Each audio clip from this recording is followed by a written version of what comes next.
Olá, eu vou conversar com José Antônio Rossato Júnior, presidente da Coplana, Cooperativa Agroindustrial. Tudo bem, Rossato? Olá, Luciana, como vai você? Olá aos seguidores do Cana Online. Muito obrigada aí por ter aceitado o convite para esse bate-papo. Obrigado pelo convite e oportunidade de estar aqui, conversar com os seguidores do Cana Online e poder trazer algumas informações sobre as nossas culturas aí com os nossos cooperados e associados. Bom, toda vez que eu te vejo, eu sempre vou perguntando sobre amendoim. Tudo bem que a Coplana é a maior cooperativa, a maior produtora de amendoim do Brasil, mas não é só amendoim. Me fala o que faz a Coplana, o que é a Coplana. Joia, Luciana. Bom, espero que você me veja e pense no amendoim, talvez pela energia. Mas como um grande consumidor de amendoim, viu, Luciana? Apaixonado pela cultura. Bom, a Coplana ela tem 57 anos de fundação. Ela atua na região, vamos chamar aqui o entorno de Ribeirão Preto, né? Nós estamos sediados em Guariba. Ela foi fundada em Guariba e hoje atua na cultura da cana-de-açúcar, que foi a razão da sua fundação naquele momento e que passou ao longo da sua história observar tanto no amendoim como na soja oportunidades de agregação de renda para o produtor de cana. E são essas três culturas que hoje a Coplana coloca toda a sua plataforma de negócios, cana-de-açúcar e as culturas em rotação, soja e amendoim. Cerca de 1.200 cooperados e 450 colaboradores. Certo. Bom, em relação à cana, assim, vocês são uma das cooperativas associadas mais tecnificadas, produtores mais tecnificados, adotaram muito bem o sistema de muda pré-brotada, de meiose, e vocês têm um programa aí que é o Mais Cana. Me fala um pouquinho sobre isso. Perfeito, Luciano. O Mais Cana surgiu em 2015, numa iniciativa inédita entre a Coplana, a Socicana e o IAC, Centro Cana de Ribeirão Preto, capitaneado pelo Dr. Marcos Landel e toda a equipe do Centro Cana, no sentido de trazer longevidade e produtividade para os nossos produtores de cana-de-açúcar. Nós estamos na quarta onda, né, na quarta edição, que ela engloba o ano 2019 e 2020, sempre no sentido de levar tecnologias de muda pré-brotada, de meiose e cantose, e aí cada produtor tem o seu modelo de negócio e faz a sua melhor opção nesse sentido, e que traz consigo, Luciano, um pacote tecnológico de olhar o canavial numa proposta diferente. Olhar número de perfilhos, olhar número de colmos industrializáveis por metro, a matriz do terceiro eixo, que o Dr. Marcos Landel nos traz e tem nos proporcionado resultados diferentes, e chacoalha, né, traz essa inquietude para nós em termos de o que está na nossa mão como produtores de cana e que eu posso mudar. A produção está na nossa mão. Então, é um modelo Mais Cana, ele vem para nos questionar em torno do que nós estamos fazendo. Essa edição, ela começa a ganhar uma roupagem que a gente chama de Mais Cana 4.0, porque ela já começa a trazer algumas ferramentas de digitalização. Então, imageamento, olhar falhas com imagem de satélite ou um voo de Vante, a questão dos biológicos, que os drones têm facilitado muito a aplicação, a liberação de agentes de controle biológico. Então, essa plataforma de digitalização já está nos proporcionando, já nesse Mais Cana 4.0, indo para a próxima edição, trazer essas ferramentas adicionais ao produtor de cana. Vocês sentiram, assim, quais foram os ganhos em termos de produtividade com seus produtores depois que vocês adotaram o Mais Cana? Luciana, nós não temos esse número exatamente. É um número que ele tem o seu desafio de ser trabalhado, até pelo modelo, enquanto ele não tiver a pleno, e até pela dificuldade de muitas vezes você não tem o próprio produtor fazendo a sua colheita, né? E aí você tem o desafio de separação por talhões da produção para poder estimar a produtividade. Mas é notório através de relatos dos próprios produtores, em que se coloca a questão do ganho de produtividade, a questão de você ter melhorado a sanidade dessa muda e poder olhar, enxergar o canavial de uma forma diferente. Então, ele tem trazido, ele tem proporcionado uma alocação de variedades corretas, que entra também em olhar o ambiente correto com a variedade correta e o momento certo de fazer a colheita, e olhar o canavial com muito mais frequência, né?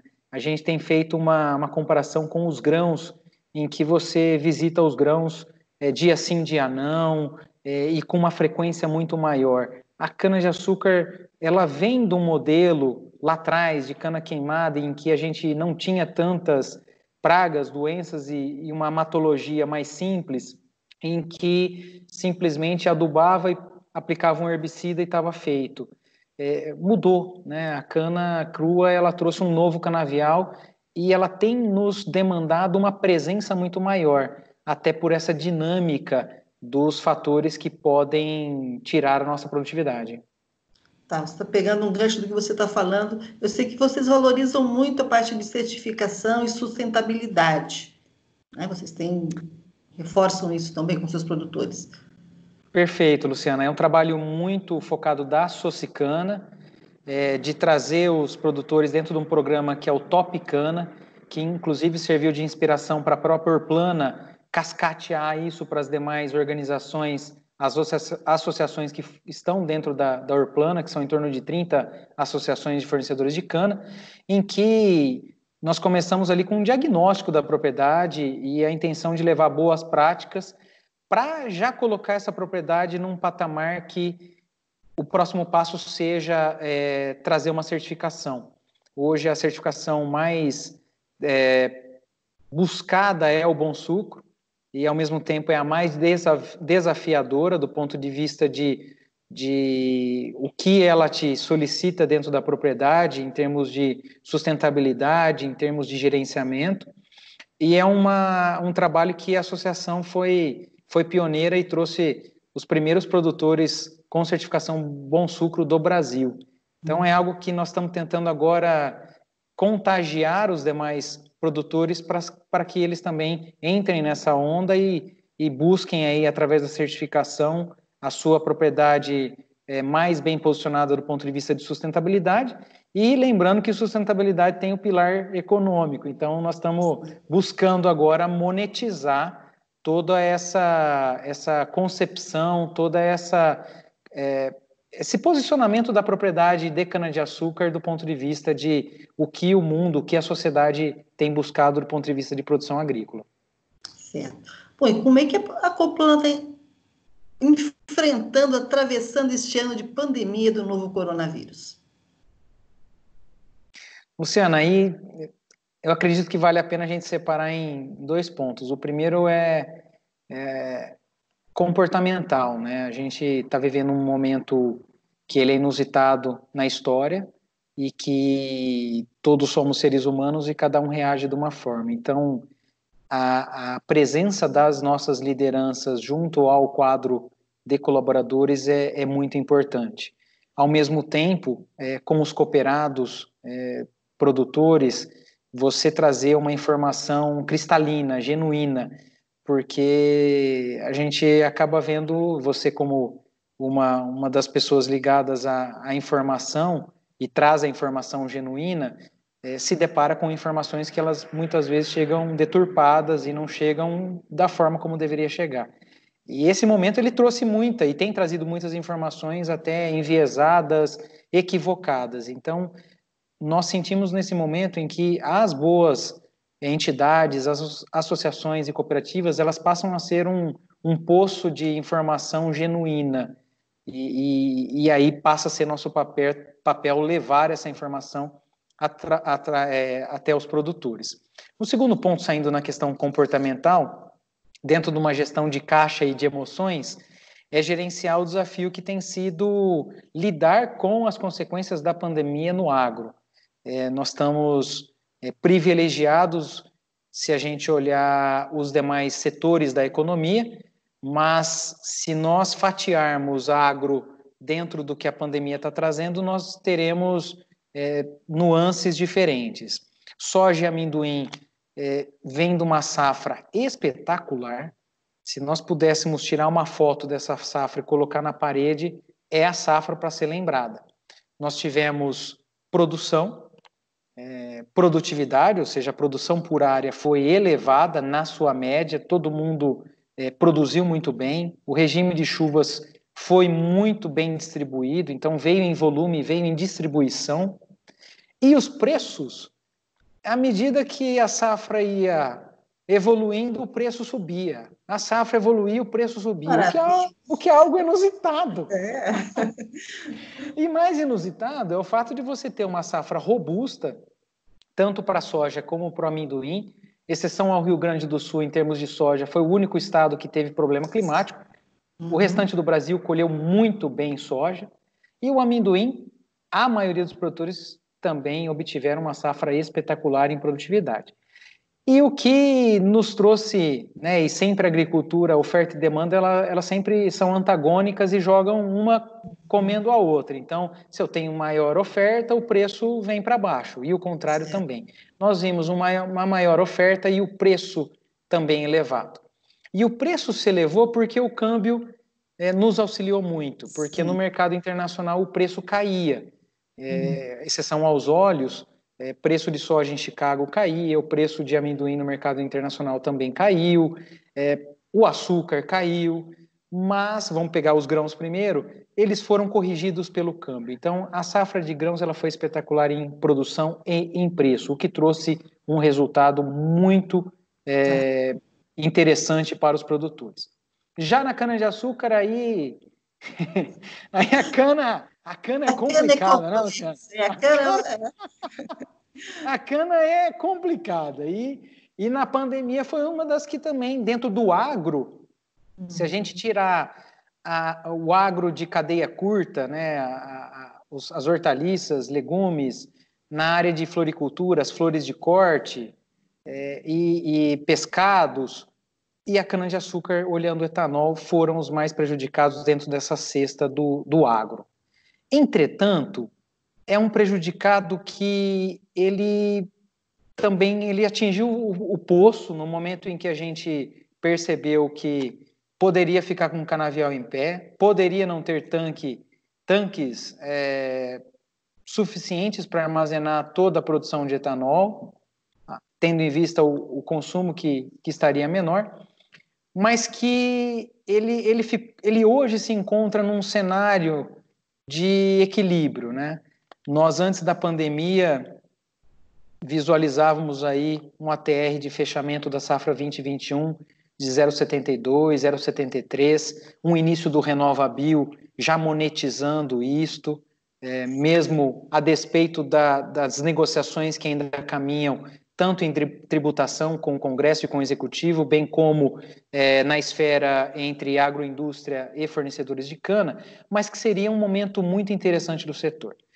Petróleo a $60 o barril, açúcar a 15, e de repente a gente vem para meados de abril com açúcar a 9, com petróleo na casa dos 20, e até falando em preços negativos, porque não tem como armazenar. E, de repente, a gente chega hoje, em que a gente não está no 15 no açúcar, mas também não está no 9, está na casa dos 11,80, 12. O petróleo não está no 60, mas também não está no 20, está na casa dos 40. E o câmbio corrigiu muito parte disto. A gente entrou o ano num câmbio ao em torno de R$4 e hoje a gente está em torno de 5,30, tendo beliscado quase 6. E foi um momento em que a gente conseguiu se posicionar no açúcar como setor, para aquelas unidades que têm limite e conseguem fazer isso, trava, né, no mercado futuro, conseguiu beliscar bons preços aí em reais para o açúcar. E o que a gente vivencia agora é uma expectativa de um ATR que não é o 0,72, 0,73 antes da pandemia, mas também não é o 0,57, 0,58 do fundo do poço no meados de abril, em que o setor falava num baita de um colapso. Nós estamos aí num equilíbrio e hoje se fala num ATR de fechamento da safra 2021 em torno de 0,67, 0,68. Alguns desafios nesse meio tempo. uma safra que ela caminha com uma boa colheitabilidade, uma eficiência operacional muito interessante. A safra, inclusive, ela está adiantada em termos de moagem. Uma safra que ela vem com uma quantidade de sacarose por unidade diária, e aí eu vou falar aqui do nosso entorno, porque se a gente começar a expandir, nós vamos começar a ver mosaicos, mas no nosso entorno aqui, uma qualidade da matéria-prima 6 a 10 quilos maior do que o ano passado, uma safra muito parecida com 2 anos atrás. E uma produtividade em massa de cumos levemente superior também, com um pouco de redução num primeiro corte em que tem oscilado muito os resultados de TCH no primeiro corte. Então, uma safra que ela nos trazia uma expectativa muito positiva, nos levou para o buraco e nos tirou do buraco, mas nós não chegamos a olhar o céu maravilhoso que a gente via. O câmbio, como a gente vive uma relação de amor e ódio com o câmbio, ele nesse momento ele nos favorece se nós imaginarmos que metade dos 9 produtos da cesta do Consecana sofrem interferência do câmbio. Hoje, dos 9 produtos, os 3 mais remuneradores são os 3 açúcares, tanto o mercado externo, interno e o VHP, porém ele nos penaliza nos insumos. Então, nós estamos falando de uma cana-soca que está sendo ou será cuidada mais cara do que foi ano passado em termos de insumos, principalmente de defensivos. No caso de fertilizantes, nós temos aí, apesar do câmbio estar mais elevado do que o ano passado, mas os nitrogenados, eles vivem em dólares, preços internacionais aí, historicamente, extremamente interessantes do ponto de vista de custo acessível, né? Eles caíram muito lá fora. O ponto é que o câmbio ele acabou corrigindo, mas mesmo com essa correção, ele tem se mantido nos preços que a gente vivenciou no ano passado. Essa é a safra. É uma safra, se eu puder resumir todo esse saladão, Luciana, eu diria que é a safra que nós estamos patinando. É uma safra que, se a gente fizer o recorte de outras safras para trás e o que a gente vem carregando de canavial velho, de querer investir um pouco mais e não investir, e de ser aquela safra que a gente imaginava que ia ser a virada. Frente a esse cenário, e também em relação ao aumento do preço dos insumos, principalmente defensivos, o produtor, ele reduziu o investimento no canavial este ano? Você percebeu isso? Vai reduzir? Vai ter menos área de renovação? O que você está sentindo? Luciana, eu sinto que naquele meados de abril, onde o setor atingiu o fundo do poço em termos de expectativa de ATR, ali se falava em redução de tratos, ou numa melhor racionalização, ou cortar alguns excessos no sentido de algo a mais que você sempre busca, mas não é o arroz com feijão, é sempre um algo a mais. Isso a gente falava em cortar.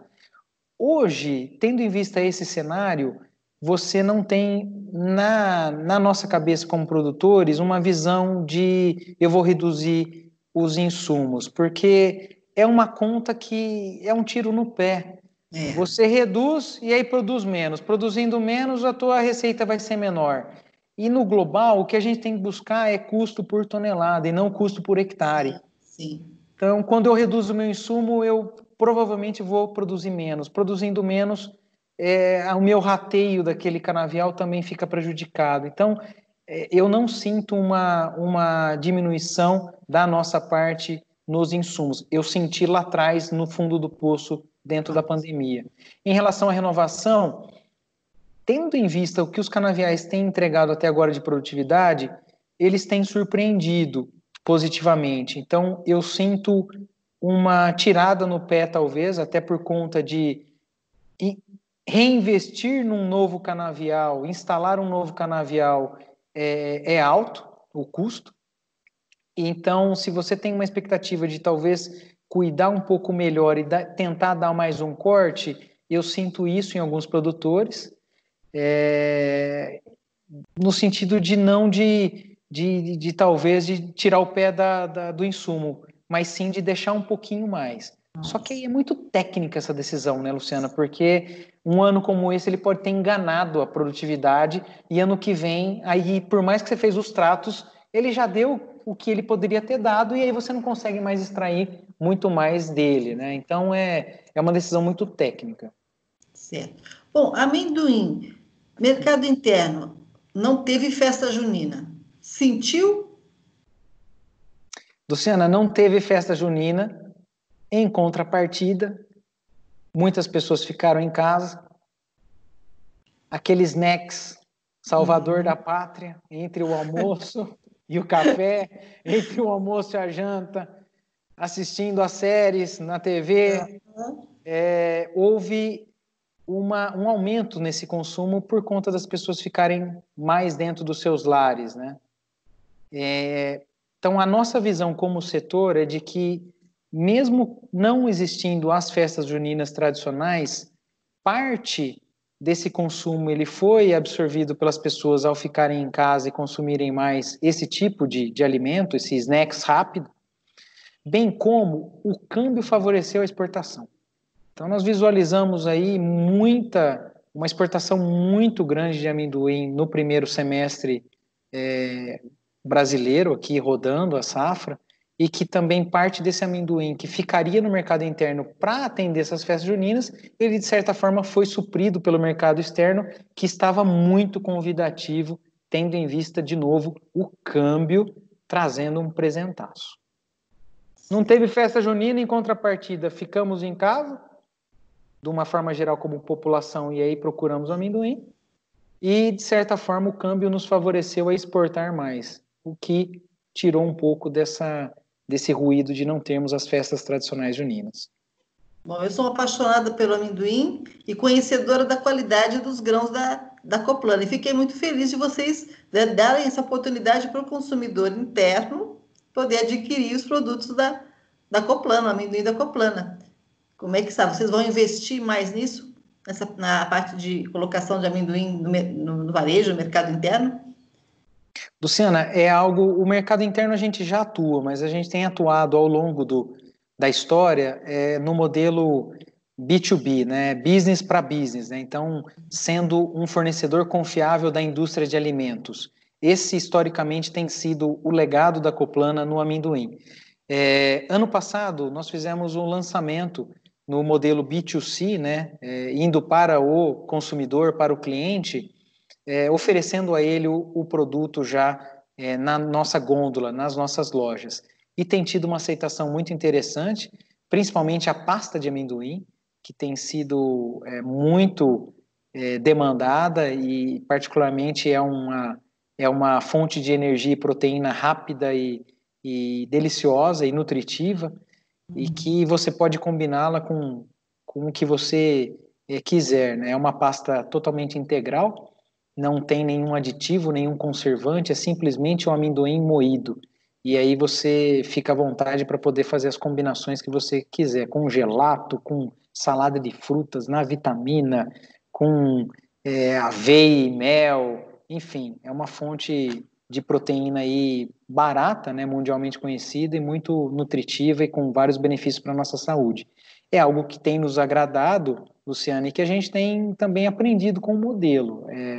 A gente não tinha isso na nossa estrutura de negócios e também dentro da nossa cultura nós vamos dando um passo conforme a perna vai mostrando que ela aguenta dar. Então é algo que a gente está caminhando e tem uma estratégia definida e que a gente espera ir buscando dentro do que a gente definiu previamente dentro desse novo modelo de negócio. Ótimo, Rossato. Bom, estamos aí com clima seco, né?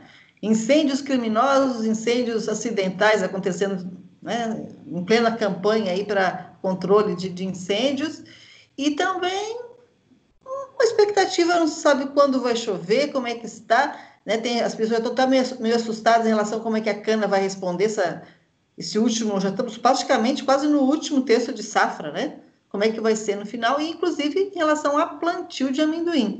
O que vocês estão esperando em relação a tudo isso?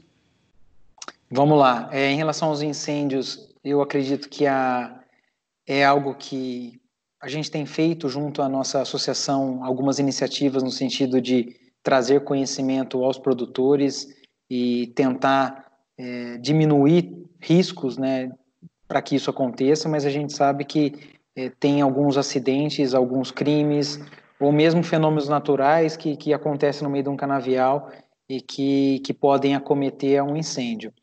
Eu acredito que a iniciativa do setor, que foi uma sacada, são os mapas de favorabilidade de incêndio, né, onde a gente está mais exposto na nossa região canavieira a risco de incêndio, e isso está sendo veiculado diariamente. Então, acredito que a gente mostra ao setor e mostra à sociedade que nós, inclusive, estamos tão preocupados que a gente está alertando ao risco dos incêndios. Então, eu acredito que a gente tem um grande passo na comunicação em relação aos incêndios. O segundo é a questão da safra, e que, lógico, o nosso inverno por si só ele é costumeiramente seco, mas ele está esse ano bem seco, né? Ele está muito mais seco, com uma antecedência maior do que naturalmente a gente vivencia ao longo dos anos. Acredita-se, né, baseado nos institutos de pesquisa e alguns consultores e ao histórico que normalmente acontece das canas de final de safra, elas normalmente produzirem menos, né, em termos de massa de comos, né, de TCH, mas terem uma concentração de açúcares mais elevada. Então, acredita-se que isso vai acontecer, mas ela pode acontecer de uma forma muito drástica, no sentido até de uma redução muito maior em termos de perda de massa, tendo em vista o clima. Em relação a plantio de cereais, esse é um momento capital, né? Porque é um momento em que você tem uma demanda por soja e amendoim numa expectativa de que áreas de cana-de-açúcar sejam aí colocadas à disposição do produtor. Normalmente, historicamente, o mês de junho, julho, são meses que você ainda não tem a safra totalmente definida e a produtividade, então normalmente são meses que parece que não vai ter área para amendoim nem soja, parece que, nossa, não vai ter É um disponibilidade. sufoco, né? E à medida que entra segunda quinzena de julho, agosto, setembro, isso naturalmente vai acontecendo e você vai tendo as áreas sendo disponibilizadas. Um grande trunfo tem sido a meiose. Ela passa a ser uma baita oportunidade de agregação de renda para o produtor de cana, inclusive. Esse ano fica notório, né, um ano de ponto de interrogação para a cana e um ano espetacular para os grãos. Parte da receita dos grãos, ela com certeza está sendo alocada para aquele produtor que faz, alocada nos tratos da cana e foi alocada lá na amortização do custo de plantio do canavial que foi instalado em 2020. Então, é sempre na meiose uma expectativa de aumento de área e que faz o contraponto em relação aos canaviais estarem, até este momento, produzindo um pouco mais do que as nossas estimativas geravam. No fundo, tem a economia, Luciana. E a economia, ela é implacável e ela dá um tom também nessa oferta de áreas disponíveis. E eu acredito que esse balanço entre remuneração nos grãos que nós ainda estamos vivendo, situação da cana, de certa forma, melhor, mas não aquilo que se esperava, a economia se encarrega de oferta e demanda de áreas e a nossa expectativa é de ter uma safra muito similar em termos de área cultivada para o ano que vem. Qual foi a área este ano? Luciana, a gente teve aí um recebimento em torno de 85 mil toneladas de amendoim, numa área em torno de 22.500 hectares para os nossos produtores. Uhum. Ótimo. Esperamos não só a área, mas que a produção e a produtividade de 2021 seja igual, né? Se for igual essa de 2020, Luciana, com preços bons, aí vai ser uma maravilha. Se for igual, eu acho que aí nós vamos ver um cenário de cana perdendo espaço. O pior. Aí é perigoso, hein? Mas sabe por quê? Porque a gente começa a falar de algo que nós podemos diminuir risco olhando fixação de preço futura, né? E que a cana, para a grande maioria de nós produtores, ela ainda não nos permite fazer essa fixação de preços e você já diminuir sua exposição ao risco. Lógico, o Consecana é um modelo que ele é vencedor, que tem os seus questionamentos, que merece esses questionamentos, eles são plausíveis, mas que ele não te dá a previsibilidade. Se eu quiser fechar o meu ATR futuro, eu não tenho um ATR futuro safra 21, 22. A soja eu tenho 21, 22, se eu quiser fechar hoje, eu consigo. O amendoim, hoje, eu também consigo e é um modelo que está sendo ampliado. Então, a agricultura ela é uma empresa a céu aberto e ficar muito exposto ao clima, ela pode nos dar um contrapé. Então, a cana está deixando a desejar em termos de exposição ao risco, que é muito maior em relação aos grãos. Então, eu desejo que a cana melhore muito. Essa é a nossa expectativa. Aliás, já faz algumas safras que essa tem sido a nossa expectativa. Olha, há 10 anos, pelo menos, né? Mas, foi ótimo conversar com você. Muito obrigada. Tá? Eu que agradeço, Estamos à disposição de vocês aí. Tá, Joia? Da mesma forma, agradeço a oportunidade de nós nos posicionarmos como entidades, conversarmos aí com seus seguidores no Cana Online, e parabenizar pelo trabalho que você também tem feito no setor, no sentido de compartilhar a informação dentro de um tom colaborativo que o pós-pandemia com certeza nos trará. Muito obrigado pela oportunidade. Eu também agradeço. Tchau. Um abraço.